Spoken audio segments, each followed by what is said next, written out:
साथियों, income tax से related ये पेनल्टी का क्वेश्चन पिछले साल आया है, परंतु हम इस क्वेश्चन को एक बार फिर तैयार कर सकते हैं। तो क्वेश्चन है, what do you understand by penalties, why are penalties impose upon एसएससीज। अर्थदंड से आप क्या समझते हैं, करदाताओं पर अर्थदंड क्यों लगाए जाते हैं। फटाफट इस क्वेश्चन को तैयार करते हैं, और जहाँ पर भी पेनल्टी से रिलेटेड क्वेश्चन होगा आपको यही क्वेश्चन लिखना है। मैं आपको फिर से बतला दूं, पिछले वर्ष ये क्वेश्चन आया हुआ है। आयकर की परिधि में आने वाला प्रत्येक पदाधिकारी आयकर की परिधि में आने वाले समस्त करदाताओं से यह उम्मीद करता है कि वे आयकर अधिनियम आयकर से संबंधित नियमों परिस्थितियों का अनुपालन पूर्ण रूप से करेंगे और अपने सभी उत्तरदायित्वों का निर्वाह करेंगे। परंतु फिर भी करदाताओं से कुछ त्रुटियां, शिथिलताएं, नियमों के अनुपालन में अवहेलना आदि हो सकती हैं। भूल करना मानव का स्वभाव भी है, अतः त्रुटियां कुछ जानबूझकर हो सकती हैं।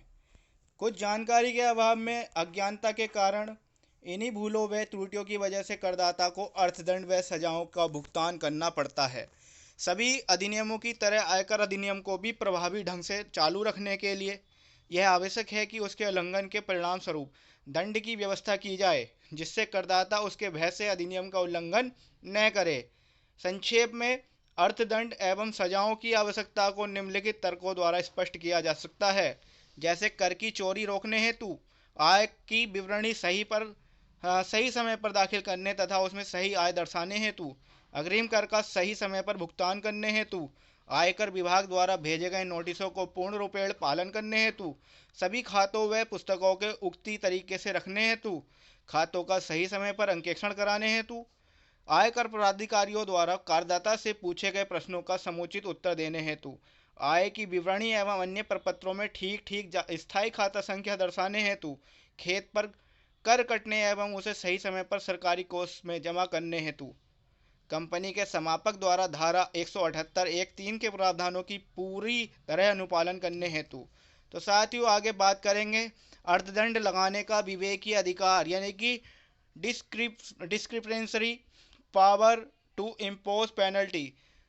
कोई भी आयकर पदाधिकारी अपने विवेक के आधार पर यह तय कर सकता है कि किसी करदाता द्वारा किसी वैधानिक दायित्व अथवा अधिनियम के प्रावधानों का उल्लंघन करने पर अर्थदंड लगाया जाए या नहीं। ऐसा निर्णय वह अपने विवेक का प्रयोग करके एवं समस्त परिस्थितियों को विचारगत रखते हुए तय करेगा। यदि किसी प्रावधान में न्यूनतम अर्थदंड को लगाने की व्यवस्था है और प्राधिकारी के विचार से ऐसी त्रुटि जानबूझकर नहीं की गई है, तो अर्थदंड न लगाने का निर्णय भी कर सकता है। आइए जानते हैं अर्थदंड कितनी मात्रा में लग सकता है। यदि आयकर प्राधिकारी यह निर्णय कर लेता है कि दोषी करदाता पर अर्थदंड लगाना है, तो ऐसी दशा में न्यूनतम अर्थदंड तो लगाएगा ही, जितना कि प्रावधान में पूर्व निर्धारित किया गया है, और अर्थदंड की रकम उस दिन लगाई जाएगी जो नियम का उल्लंघन करने के दिन की निर्धारित तिथि है। अर्थदंड लगाने की प्रक्रिया, करदाता पर अर्थदंड लगाने से पूर्व उसे अपना पक्ष पूरी तरह से रखने एवं सुनने का पूरा अवसर दिया जाएगा। प्रत्येक प्राधिकारी को अर्थदंड की प्रतिलिपि कर निर्धारण अधिकारी को भेजनी होगी, केवल उस परिस्थिति को छोड़कर जब प्राधिकारी स्वयं कर निर्धारण अधिकारी है। करदाता द्वारा कई भूलें करने पर उस पर अर्थदंड कई धाराओं के तहत लगाया जा सकता है। साथियों, आज बात करते हैं फिर अर्थदंड की। कौन कौन सा अर्थदंड है, तो भैया अर्थदंड की मदें क्या हैं, चलिए जानते हैं। आयकर अधिनियम के अंतर्गत निम्नलिखित भूलों के लिए करदाता पर अर्थदंड अथवा जुर्माना लगाया जा सकता है। पहले नंबर पर है कर के भुगतान न करने पर अर्थदंड। ये धारा 221 के अंतर्गत आएगा, और करदाता को कर की मांग का नोटिस प्राप्त होने अथवा करदाता द्वारा स्वयं कर निर्धारण करने पर जो कर बनता है उसका भुगतान करने में करदाता चूक करता है, तो करदाता कर निर्धारण अधिकारी जितना उचित समझते हैं उतना उस पर पेनल्टी लगा सकते हैं, और यह रकम कर की रकम से अधिक नहीं होनी चाहिए, ये बात भी आपको ध्यान रखनी है।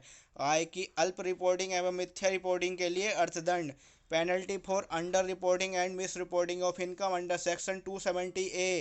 तो ये धारा 2017-18 से प्रभावी हुई है, ये भी ध्यान रखना है। कर निर्धारण अधिकारी अथवा आयुक्त अथवा प्रधान आयुक्त या आयुक्त इस अधिनियम के अंतर्गत किसी भी कार्यवाही के दौरान निर्देश देता है कि कोई भी व्यक्ति जिसने उसकी आय के संबंध में अल्प रिपोर्टिंग की है, वह इस अल्प रिपोर्टिंग आय पर आयकर के साथ साथ अर्थदंड का भुगतान करने के लिए उत्तरदायी होगा। यह अर्थदंड अल्प रिपोर्टिंग आय पर गणना किए गए कर के 50% के बराबर होगा। यदि आय का अल्प रिपोर्टिंग किसी भी मिथ्या रिपोर्टिंग के परिणाम स्वरूप हुआ है, तो अर्थदंड की जो रकम होगी अल्प रिपोर्टिंग आय पर गणना किए गए आयकर के 200% के बराबर पेनल्टी लग सकती है भाई। दंड आदि लगने से प्रतिरोधकता, immunity from imposition of penalty under section 270 ए, ये भी क्या है आपका 2017-18 से प्रभावी हुआ है, इफेक्ट हुआ है। यदि करदाता ने अधिनियम की कुछ शर्तों की पूर्ति की है, तो वह धारा 270 ए के अंतर्गत लगाए गए अर्थदंड पर तथा 276 सी व धारा 276 सी के अंतर्गत कार्यवाही से प्रतिरोधकता प्रदान करने हेतु आवेदन कर सकता है। धारा 270 ए फर्स्ट में संदर्भित आवेदन आदेश प्राप्त होने वाले माह के अंत से 1 माह के अंतर्गत निर्धारित प्रारूप में किया जाएगा। आय के मिथ्या रिपोर्टिंग के मामले को छोड़कर निर्धारण अधिकारी द्वारा दंड को लगाने से या धारा 276 सी के अंतर्गत कार्रवाई के प्रारंभ से प्रतिरोधकता प्रदान की जाएगी। कर निर्धारण अधिकारी द्वारा संदर्भित आवेदन को स्वीकार या अस्वीकार करने का आदेश 1 माह के अंतर्गत पारित किया जाएगा। आवेदन को अस्वीकार करने से पूर्व करदाता को एक अवसर सुनवाई का दिया जाएगा। धारा 270 ए 4 के अंतर्गत दिया गया आदेश अंतिम आदेश माना जाएगा। धारा 270 ए 4 के अंतर्गत दिया गया आदेश आवेदन को स्वीकार करते हुए दिया गया है, तो धारा 270 ए फर्स्ट सी के संदर्भित निर्धारण या पुनः निर्धारण के आदेश के विरुद्ध अपील नहीं की जाएगी। तो ये कुछ पॉइंट थे जो आपके सम्मुख में प्रस्तुत कर रहा हूँ। आगे बढ़ते हैं साथियों और बात करते हैं नोटिसों के अनुपालन में त्रुटि। तो failure to comply with notice, जब नोटिस का आप अनुपालन नहीं करते हैं तो धारा 271 ए वी में आप कौन कौन सी तरह से आपको पेनल्टी लग सकती हैं। जैसे खातों का अंकेक्षण करवाने में त्रुटि, खातों के वेब प्रपत्र प्रस्तुत करने में त्रुटि, साक्ष्य प्रस्तुत करने में त्रुटि, या स्वयं कर निर्धारण के अंतर्गत निर्धारित कर अथवा ब्याज अथवा दोनों का पूर्ण अथवा आंशिक रूप से भुगतान न करना, मांग के नोटिस के अनुसार भुगतान न करना,